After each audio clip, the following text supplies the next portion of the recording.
Pourquoi devons-nous ajuster l'insuline avec autant de précision? Eh bien, imaginez que votre corps est un moteur finement réglé. La nourriture, en particulier les glucides, est le carburant.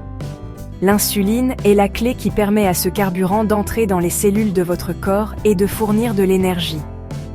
Sans la bonne quantité d'insuline, le carburant, le sucre ou glucose s'accumule dans votre circulation sanguine. Cela peut entraîner des niveaux élevés de sucre dans le sang, ce qui est nocif à long terme.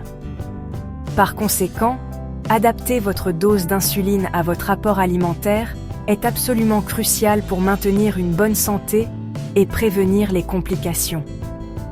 C'est un exercice d'équilibre quotidien qui vous met aux commandes de votre gestion du diabète. Vos besoins en insuline ne sont pas statiques. Ils changent tout au long de la journée et dépendent de plusieurs facteurs. Le premier facteur majeur est la quantité de glucides que vous mangez. Plus de glucides signifie que vous aurez besoin de plus d'insuline pour les traiter. Le deuxième facteur est votre taux de sucre dans le sang juste avant de manger. Si votre glycémie est déjà élevée, vous aurez besoin d'une petite dose de correction d'insuline en plus de la dose pour votre repas. Inversement, si votre taux de sucre dans le sang est bas, vous pourriez avoir besoin de moins d'insuline ou d'une petite collation pour prévenir l'hypoglycémie. Il s'agit de répondre aux besoins immédiats de votre corps en temps réel. N'oublions pas le troisième élément clé, l'activité physique. L'exercice agit un peu comme l'insuline elle-même, car il aide vos muscles à utiliser le glucose pour l'énergie, ce qui abaisse naturellement votre taux de sucre dans le sang. Si vous prévoyez de faire une promenade, une balade à vélo ou de pratiquer un sport après votre repas, vous devrez probablement réduire votre dose d'insuline à action rapide. Ne pas faire cet ajustement pourrait entraîner une baisse trop importante de votre taux de sucre dans le sang pendant ou après votre activité. C'est pourquoi il est si important de planifier à l'avance. Prendre en compte ces trois éléments, glucides, glycémie pré-repas et activité, vous permet de pratiquer ce que nous appelons la thérapie insulinique fonctionnelle. Cette méthode vous donne les moyens de vivre une vie plus flexible. Au lieu de manger les mêmes choses aux mêmes heures chaque jour, la thérapie insulinique fonctionnelle vous donne la liberté de vous adapter. Vous apprenez à devenir votre propre expert, prenant des décisions éclairées basées sur vos choix et les signaux de votre corps. Cela peut sembler complexe au début, mais avec la pratique, cela devient une seconde nature. Ce guide est là pour vous décomposer tout cela, étape par étape, afin que vous puissiez maîtriser cette compétence essentielle et prendre le contrôle de votre diabète avec confiance et une plus grande tranquillité d'esprit. Pour gérer efficacement votre insuline, vous devez d'abord comprendre votre carburant. Tous les glucides ne sont pas égaux. Ils se répartissent en 3 catégories principales, chacune affectant votre glycémie différemment. La première catégorie est celle des sucres simples, également appelés glucides à action rapide. On les trouve dans le sucre de table, le miel, les jus de fruits, les sodas et les bonbons. Comme leur nom l'indique, ils sont digérés très rapidement et provoquent une augmentation rapide de votre taux de glucose sanguin. Bien qu'ils puissent être utiles pour traiter un épisode d'hypoglycémie, ils doivent généralement être consommés avec modération dans le cadre d'une alimentation équilibrée. La deuxième catégorie est celle des amidons ou glucides complexes. Vous les trouverez dans des aliments comme le pain, les pâtes, le riz, les pommes de terre et les légumineuses comme les lentilles et les haricots. Les amidons sont constitués de longues chaînes de molécules de sucre liées entre elles. Votre corps prend plus de temps à les décomposer, ce qui signifie qu'ils augmentent votre glycémie plus lentement et progressivement par rapport au sucre simple. Cela procure une libération d'énergie plus soutenue, ce qui est bien meilleur pour le contrôle global de la glycémie.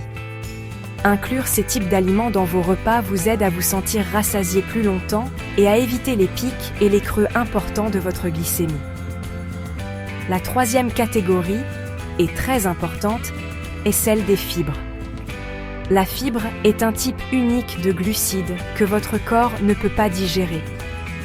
Elle traverse votre système digestif en grande partie intacte. Vous pouvez la trouver dans les fruits, les légumes, les céréales complètes, les noix et les graines. Parce qu'elle n'est pas décomposée en sucre, la fibre n'augmente pas votre taux de glucose sanguin. En fait, elle joue un rôle très bénéfique. Elle ralentit l'absorption des autres glucides de votre repas, ce qui aide à prévenir les pics soudains de sucre dans le sang. Elle favorise également une bonne santé digestive et vous aide à vous sentir satisfait après avoir mangé, ce qui peut aider à la gestion du poids.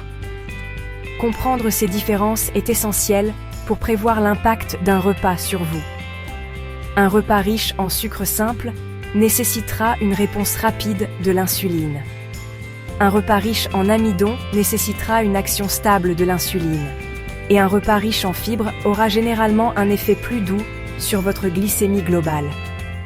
Savoir cela vous permet d'anticiper les besoins de votre corps et d'ajuster le moment et la dose de votre insuline beaucoup plus précisément. Cette connaissance constitue la base d'un comptage intelligent et efficace des glucides, que nous allons explorer ensuite. Maintenant que nous connaissons les types de glucides, comment les compter de manière simple? Beaucoup de gens utilisent un système appelé unité de glucides ou portion de glucides. Cette méthode simplifie considérablement le calcul.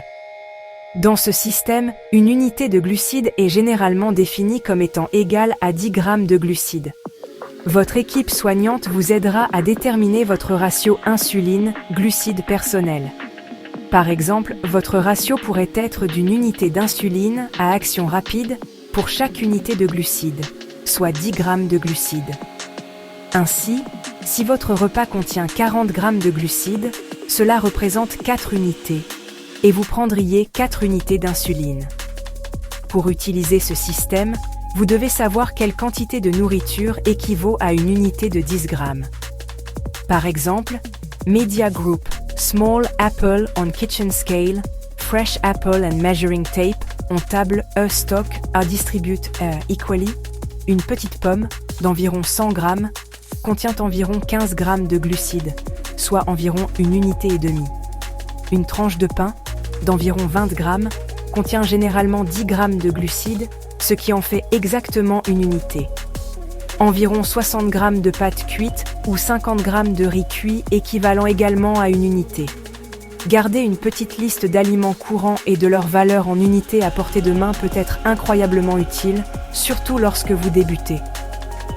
Cela transforme un calcul complexe en un simple problème d'addition. Voici un autre concept important, les glucides nets. Lorsque vous regardez une étiquette alimentaire, vous verrez une ligne pour les glucides totaux. En dessous, vous trouverez souvent une ligne pour les fibres alimentaires. Étant donné que votre corps ne digère pas les fibres et qu'elles n'augmentent pas votre taux de sucre dans le sang, vous pouvez souvent les soustraire du total des glucides. Le résultat est les glucides nets, qui est la quantité qui affectera réellement votre taux de glucose. Par exemple, si une portion d'aliment contient 25 grammes de glucides totaux et 5 grammes de fibres, les glucides nets seraient de 20 grammes, soit 2 unités de glucides. C'est particulièrement important pour les aliments riches en fibres. Se concentrer sur les glucides nets vous donne une image beaucoup plus précise de l'impact du repas et vous aide à éviter de prendre trop d'insuline. Cependant, il est très important de discuter de cette approche avec votre médecin ou votre éducateur en diabète avant tout. Ils pourront confirmer si cette méthode vous convient et vous aider à l'appliquer correctement. Certaines personnes peuvent également avoir besoin de prendre en compte les alcools de sucre, un autre type de glucides qui n'est que partiellement absorbé, mais pour la plupart des débutants, se concentrer sur la soustraction des fibres des glucides totaux est la première étape la plus pratique et la plus efficace pour affiner leur dosage d'insuline. Pour mettre toutes ces connaissances en pratique, vous avez besoin d'outils et d'habitudes fiables. Le premier et le plus important outil est l'étiquette nutritionnelle sur les aliments emballés. Prenez l'habitude de lire attentivement ces étiquettes.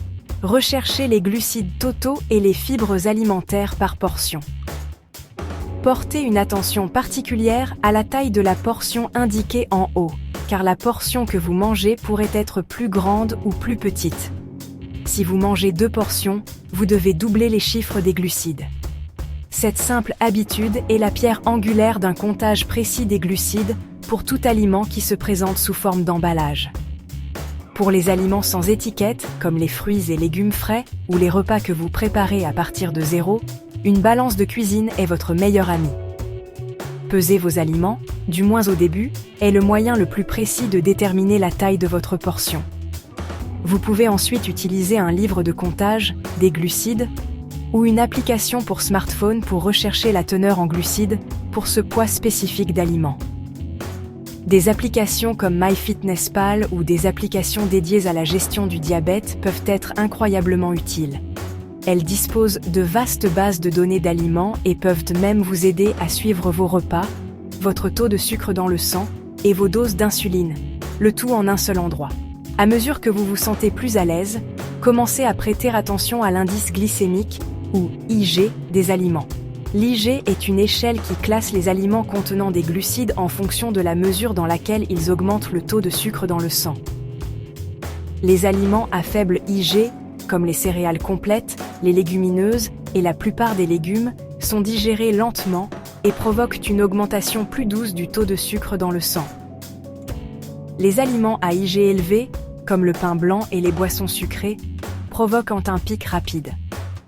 Dans la mesure du possible, choisir des options à faible IG facilitera la gestion de votre glycémie et peut aider à améliorer votre contrôle global. C'est une autre couche d'information qui vous aide à affiner vos choix. Enfin, rappelez-vous que la cohérence et la communication sont essentielles. Testez votre taux de sucre dans le sang régulièrement, surtout avant et après les repas, pour voir comment votre corps réagit aux différents aliments et doses d'insuline. Tenez des registres détaillés et examinez-les avec votre équipe soignante.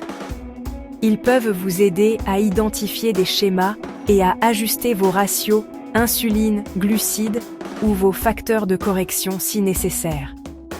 La thérapie insulinique fonctionnelle est un cheminement d'apprentissage.